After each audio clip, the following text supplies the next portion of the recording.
Welcome to Leka Eto Speak YouTube channel. Thanks for watching. Please don't forget to subscribe.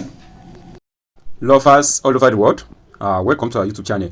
Gẹ́gẹ́ bí ẹ ti mọ̀ pé update lọ́lọ́kanjọ̀kan náà ni a máa ń fún yín. So update eléyìí tí a mú wá fún yín nípa King Wasiu Ayinde àti Manuel Arọ́pò tí gbogbo èèyàn mọ̀ sí Ẹlẹ́bà Yellow. Gẹ́gẹ́ bí ẹ ti mọ̀ wípé awuyewuye ń lọ lọ́tùn lósì wípé àárín K1 Mayegun àti Manuel Arọ́pò pé àárín wọn pé kò gún, wípé ó dictate wípé King Wasiu Ayinde fẹ́ fẹ́ yàwó mi. So gbogbo àwọn ọ̀rọ̀ yìí tí ó ń lọ, ẹ jẹ́ ká gbọ́ nǹkan tí ìyá Esabod tó sọ nípa ọ̀rọ̀ yìí lẹ́kùnrẹ́rẹ́. Gẹ́gẹ́ bí ẹ ti mọ̀ wípé gbajúgbajà eléré fújì ní King Wasiu Ayinde, and then àwọn èèyàn wọ́n máa sọ tí wọ́n lọ́tùn lósì. So ṣé lóòótọ́ ni nǹkan tí ìyá Esabod tí wọ́n ń sọ pẹ̀lú King Wasiu Ayinde? Gẹ́gẹ́ bí ẹ ti mọ̀ wípé kò sí tí ọ̀rọ̀ bá ti ṣẹlẹ̀ báyìí tó bá ti jẹ́ pé ẹni tí ó lórúkọ ni, àwọn èèyàn wọn á jáde wọn á sọ̀rọ̀, àti tí ó jẹ́ òtítọ́ àti eléyìí tí ò kí ń ṣe òtítọ́, àwọn èèyàn á jáde wọn á sọ̀rọ̀.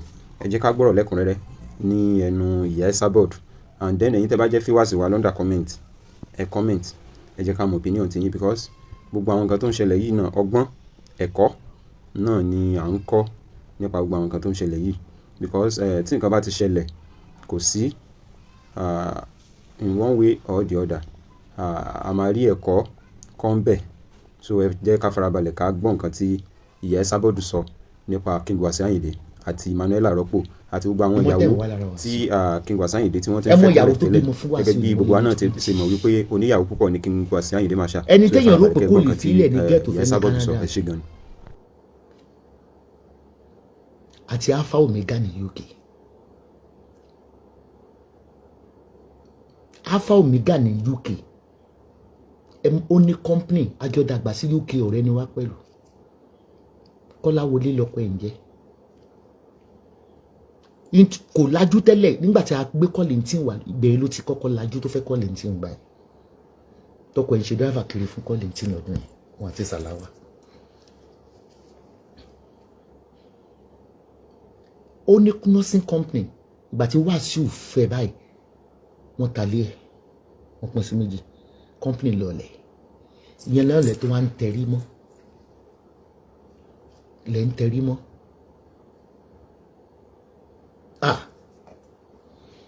Wasiu tó dájú tó ń dó tẹ̀gbọ́n tàbúrò. Anyway, ó lè ṣe iṣẹ́ ọṣẹ tán ṣe fún un, ṣẹ̀kọ́ ọmọ ọlọ́ṣẹ ni, ó lè ṣe lára àwúrí tán ṣe fún un. Lady tó ń gbé ní Canada yẹn ó níwà gan tó bímọ fún, ó tún fún níwèé Canada. Ó jágẹ̀ yẹn jù sílẹ̀, jẹ́ yẹn wọ depression in street. Mọ àwọn wíníwíní làwọn ọmọ tó kó yẹn, ó láwọn grown up, ó ṣe kó wọn wá.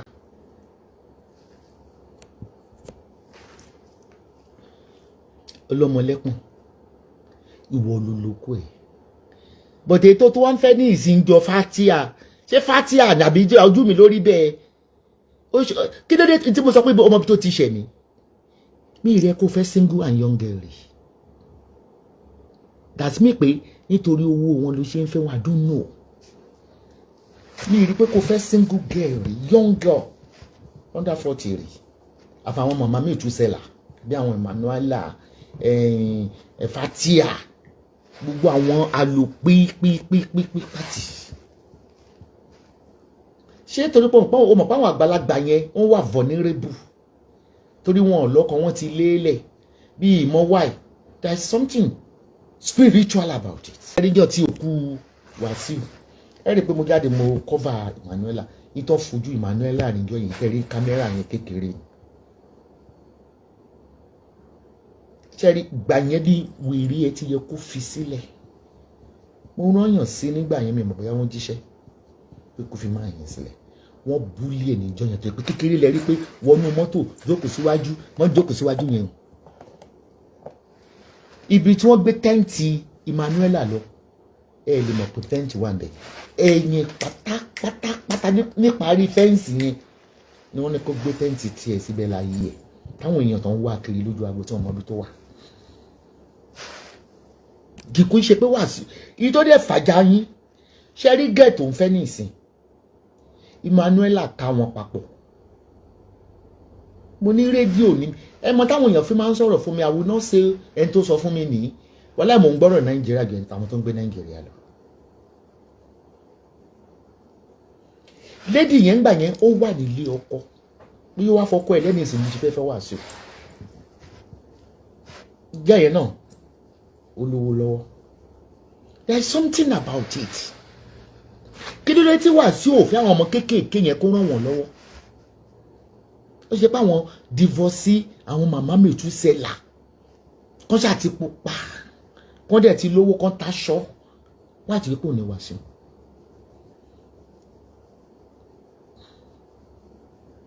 ní ẹlẹ́mi ò support pé Wàsíù prove wa pé òkè ló wọ̀n fún spiritual fẹ́ ọmọ yunifásitì kan tó yọ̀ǹgì tí ò lówó lọ́wọ́ ó ṣe máa réjì pẹ̀lú ẹ̀ kí ṣe pé àwọn tó lówó lọ́wọ́ yẹn wà wá sọ wọ́n dẹ́dún á nílẹ̀ tó bá fi wọ́n lẹ̀ ọpẹ́lọpẹ́ Fatia gan Fatia wo màmá ẹ̀ ló ná